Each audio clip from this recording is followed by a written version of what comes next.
Ignition sequence starts. 6, 5, 4, 3, 2, 1, 0. Liftoff. We have a liftoff.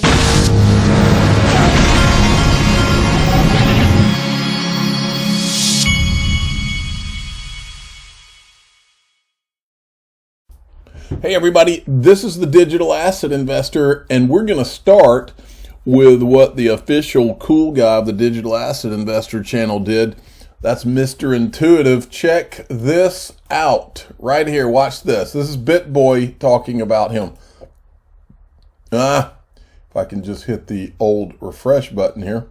So this was a message here from at BlackBerry XRP here on the Twitter's verse. He says, report for duty.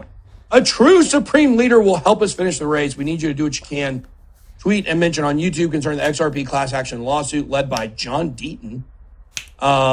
He is the founder of crypto-law.us.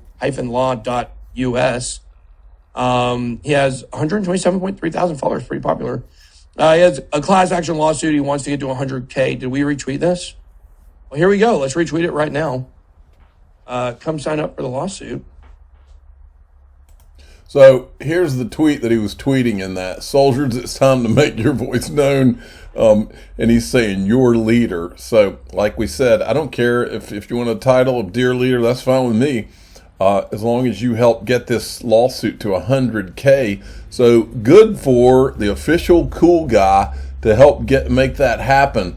I mean, and he started that, a week or so ago, and it was his push to make that happen. So good job. XRP Bart sent me a couple of things I thought were interesting. The first one's this tweet by Brian Brooks. Quote, if Western countries and firms want to stay in charge of global payments, they have to modernize how they happen. Yet 3 pars on SWIFT and no mention of Ethereum, Solana, or USDC. How about XRP, Brian?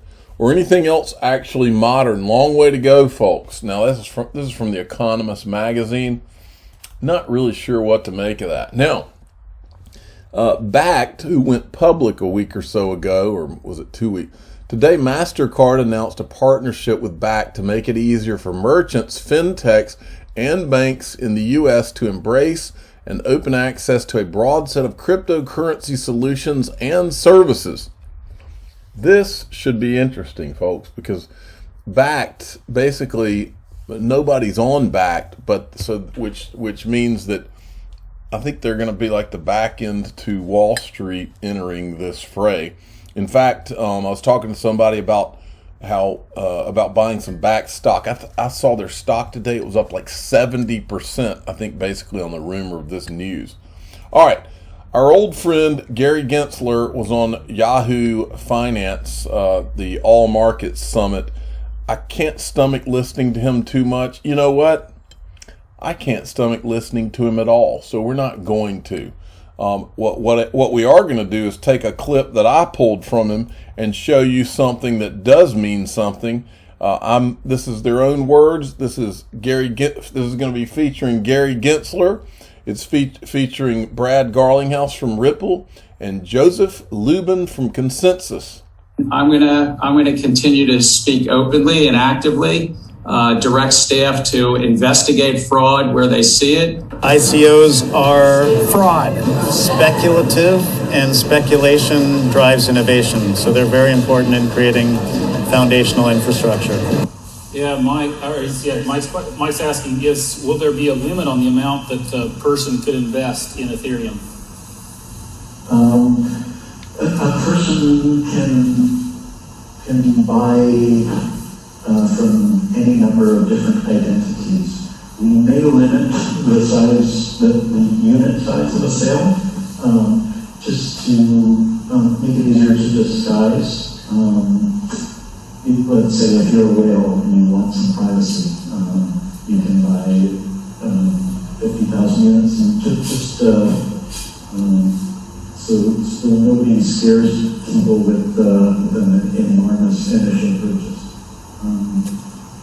So if you are a whale, if you planning on investing several million US dollars worth, then you can do that for multiple identities. We will ask for a real-world identity in the form of email address, just so that we can make sure that everything works smoothly the whole way through the process. But we won't be requiring it. So we can create a pseudonymous email and identity and merchant purchasing. Okay, so there's our buddy Joseph Lubin. Now we've got our buddy Vitalik Buterin. Check out this clip right here. This stuff, I mean, the hits just keep flowing. We'll see this film on 4 years' time. I think it will be an interesting historic moment. So what we're doing is we're saying we have this Ethereum network. Inside the Ethereum network, there's this asset called Ether, and we're actually going to be selling Ether. We're going to be selling Ether at a rate of 1,000 to 2,000 Ether for 1 Bitcoin, and that's how we're going to raise all the money. It worked. Vitalik figured out a way to fund the Ethereum project, and it made his investors very rich. This new model for fundraising soon had a name, an initial coin offering, or ICO. IPOs and ICOs sound similar, but they're nothing similar. The only thing similar about them is they both help you raise money. IPOs you don't do until you have a company, until you have revenue, until you have users, until you actually prove to the public investors that this is a valuable company that's worth investing and it's worth buying their stock. ICOs, it's pre-product, you have maybe a couple people on the team, it's just a white paper, and so people are just buying into faith that this is something that will exist. Okay, and then I found this one today. Now this is like these clips from these guys from Ethereum and what they've gotten away with this whole bullcrap lie about Ethereum is somehow more decentralized than other things that were put out by a group of guys is just such a farce. And so we can dig these clips up all day long because these guys had no idea that this firestorm would come one day, because I think everybody, they all thought they got away with it. And the fact is that we're building a library. It's called the Deaton Library, and these things we keep. There are now hundreds of people out there, if not thousands, that are digging to find out all these things. And all we ever wanted was a level playing field. So here's you another clip. This time it's Gavin Wood, who's one of the founders of Ethereum. So let's change pace. Let's talk about the Ethereum product sale, or the rollout, whatever we want to term it. How is that going to work? I mean, it's going to happen soon, so people are going to be able to, using specific wallets, buy Ether. Is this correct? And how does that process take place? Because Ethereum hasn't launched yet, and so the Ether that they're buying will be kind of like stand-in Ether, if you will. Can you walk us through that process?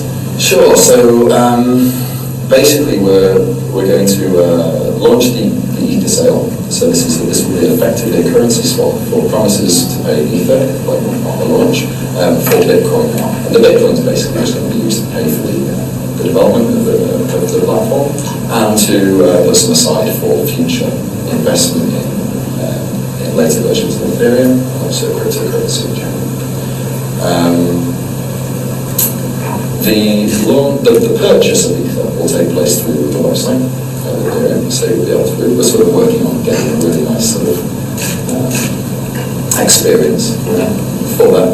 And initially there'll be a preferential rate in terms of what the exchange between Bitcoin and Ether will be.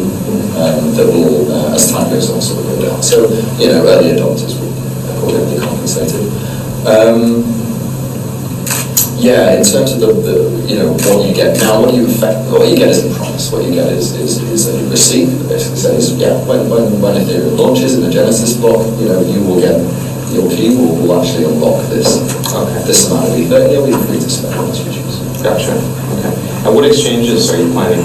I mean, is this going to be launched on exchanges? Do you know which exchanges? Yeah, we'll have at least one major exchange on the launch. We're still in talks, so I can't really. Yeah, that's fine.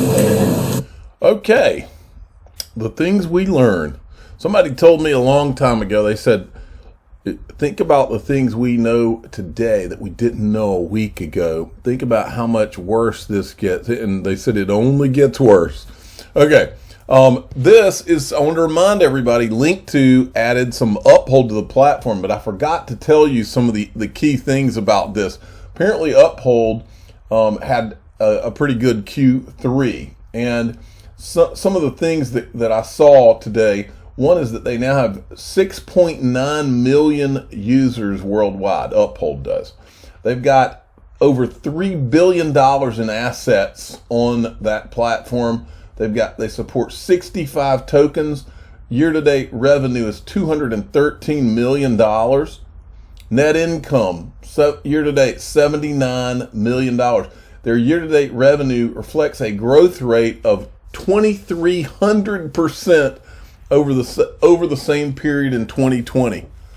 I mean, I've bought Uphold myself on the platform, and I'm telling you, this is one of the best blockchain plays from a private equity standpoint, in my opinion, which is why I own a lot of it. Okay, so if you want to check this out, go to linqto.com, or you can go in the description of my video, and you can, I've got the app links as well. They have an Apple app. They also have an Android app. You have to be an accredited investor, but there's one way to find out. Go on there and see if you qualify, and these guys can help you. I'm the digital asset investor. I'm not an investment advisor. This is for entertainment purposes only. Please subscribe, hit the like button, and tell your friends and family. The Ripple, as you can see, already is fully subscribed, and Uphold probably won't be far behind it. So check it out if it's something you're interested in. Picks and shovels, folks. Picks and shovels.